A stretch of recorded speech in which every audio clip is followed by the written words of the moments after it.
오늘 하나님의 말씀은 잠언 3장 1절부터 12절입니다. 내 아들아, 나의 법을 잊어버리지 말고 내 마음으로 나의 명령을 지키라. 그리하면 그것이 너로 장수하여 많은 해를 누리게 하며 평강을 더하게 하리라. 인자와 진리로 내게서 떠나지 않게 하고 그것을 내 목에 매며 내 마음판에 새기라. 그리하면 내가 하나님과 사람 앞에서 은총과 귀중히 여김을 받으리라.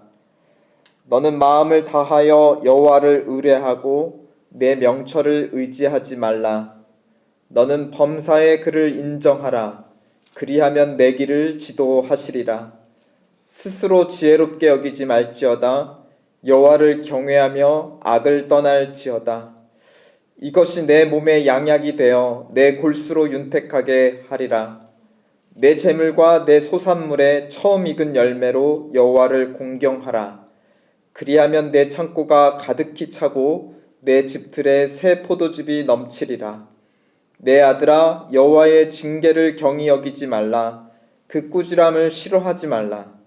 대저 여호와께서 그 사랑하시는 자를 징계하시기를 마치 아비가 그 기뻐하는 아들을 징계함 같이 하시느니라. 아멘.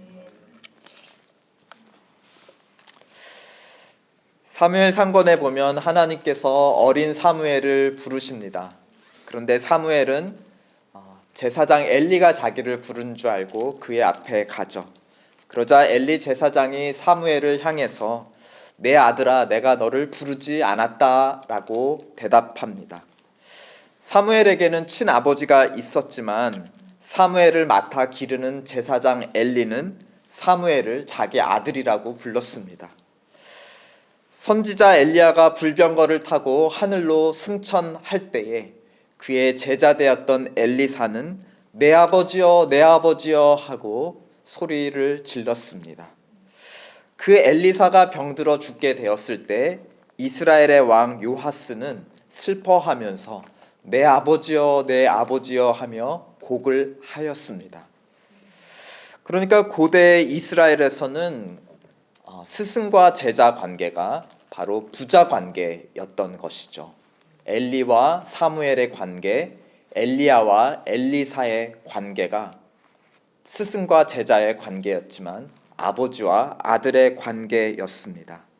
또 솔로몬이나 다윗 왕도 보면은 자기 백성을 일컬어서 자기 아들이라고 일컬으며 교훈을 주고 있습니다. 그래서 이 동양 문화권에서는 이러한 관계를 일컬어서 한자성어로 군사부 일체라고 하죠. 군주와 사, 스승, 부모는 일체다. 오늘 본문에서 그러니까 1절에 내 아들아 라고 부르는 사람은 부모일 수도 있고 스승일 수도 있고 혹은 이 잠언을 지은 솔로몬 같은 왕일 수도 있습니다.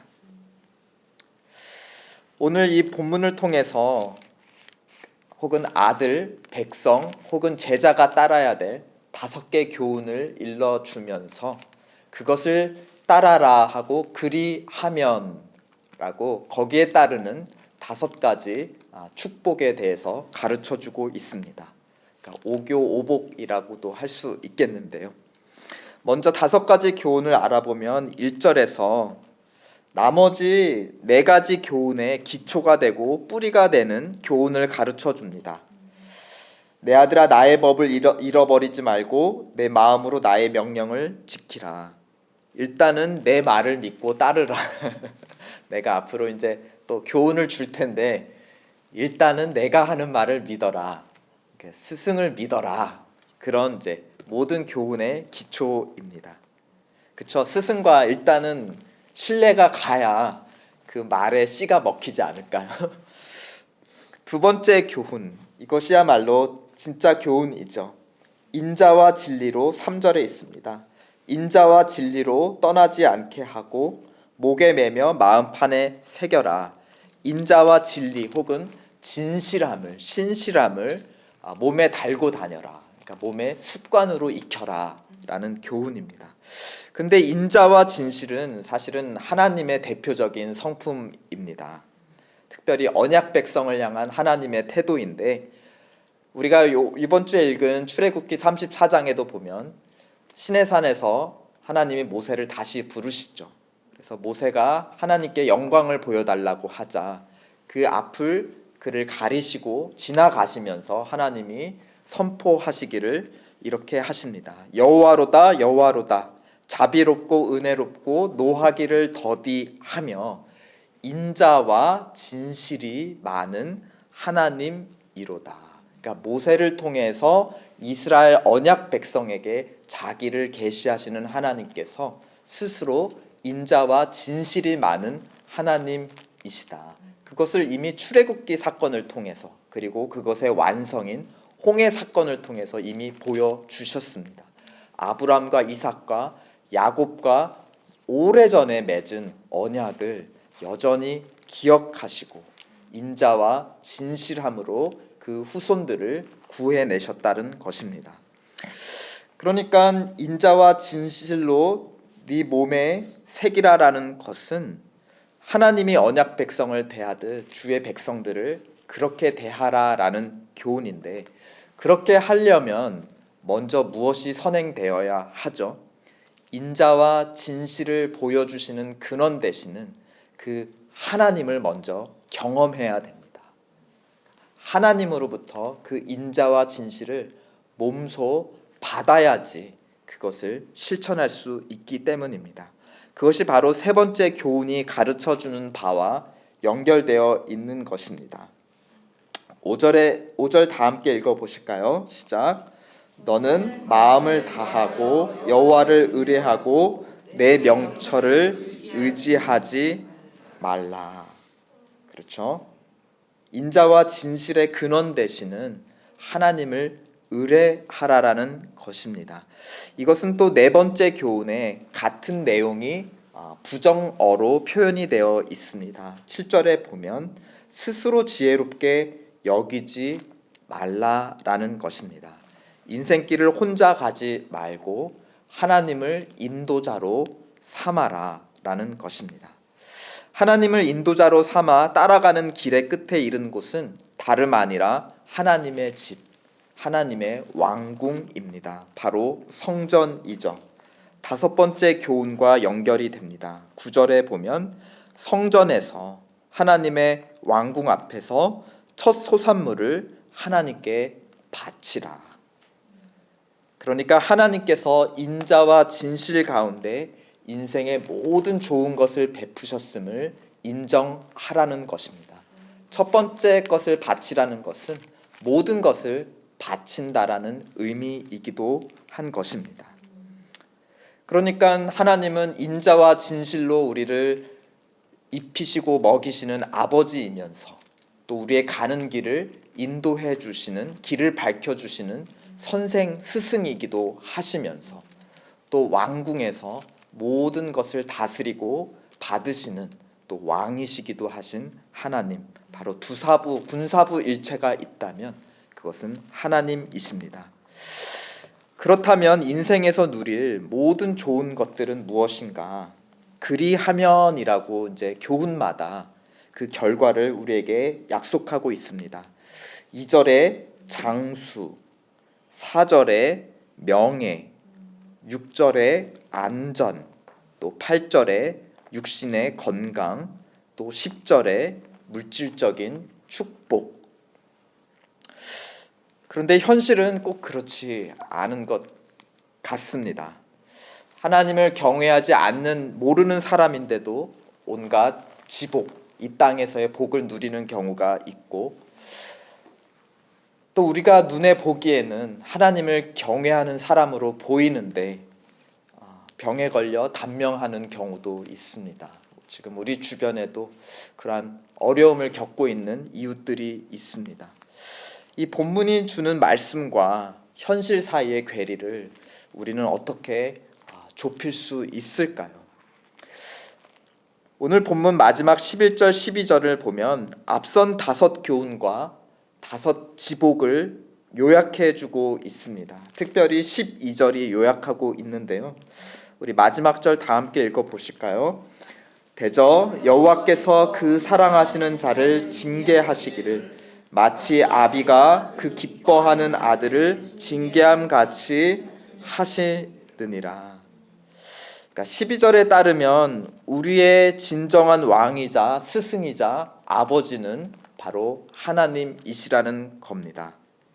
자비롭고 은혜롭고 노하기를 더디하시며 인자하시고 진실이 많은 하나님이야말로 우리의 참 왕이시고 참 스승이시며 참 아버지이시라는 겁니다.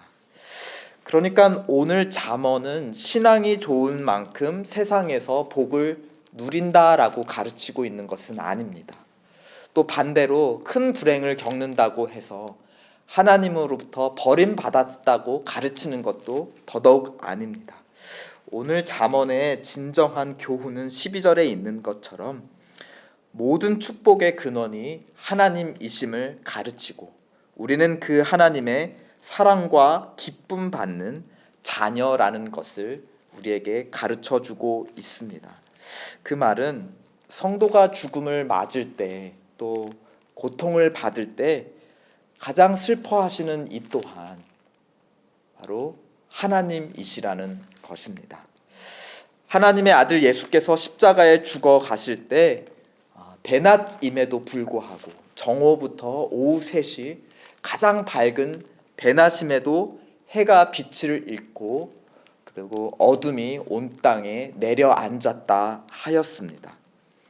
하나님의 슬픔은 하나님의 열심이 되었고 그 열심 가운데 죽은 예수 그리스도를 무덤 가운데서 살리셨습니다. 그런 인자와 신실함으로 충만하신 하나님을 우리의 군사부로 모시는 게 우리 인생의 가장 큰 복이라고 오늘 잠언 본문은 가르치고 있습니다. 비록 이 땅에서의 삶은 짧을지언정 부활의 몸을 입고 하나님과 함께 누리는 복은 끝이 없을 것입니다.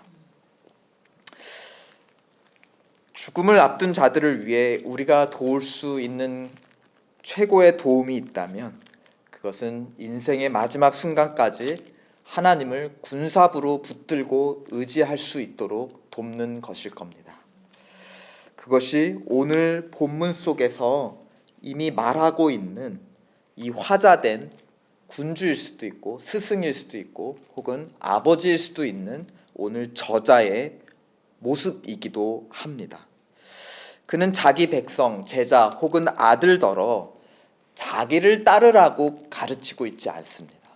처음에는 나를 믿고 나를 따라와 라고 하지만 결국은 그 자기 제자, 자기 백성, 자기 아들을 누구에게로 양도하고 있죠?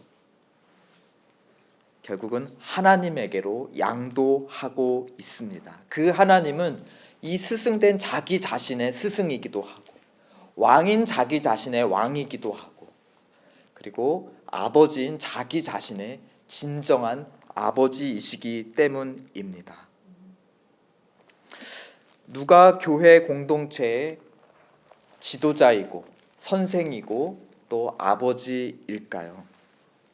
그는 다름 아니라 그 자신이 마음을 다하여 하나님을 따르는 자, 그 자신이 범사에 하나님을 인정하는 자, 그 자신이 하나님의 백성이고 그 자신이 하나님의 제자이며 그 자신이 하나님의 자녀인 자만이 하나님의 공동체에서 참 스승이고 지도자이고 부모일 줄 믿습니다. 우리 스스로 하나님을 따릅시다. 그러면 우리의 제자들이, 우리의 자녀들이 하나님을 따를 것입니다. 함께 기도합시다. 오늘 본문은 최고의 리더는 최고의 팔로워인 것을 가르쳐주고 있습니다. 그렇죠? 그래서 하나님을 진심으로 따르는 자가 다른 사람들을 인도하는 최고의 선생이고 지도자인 것을 우리에게 가르쳐주고 있습니다.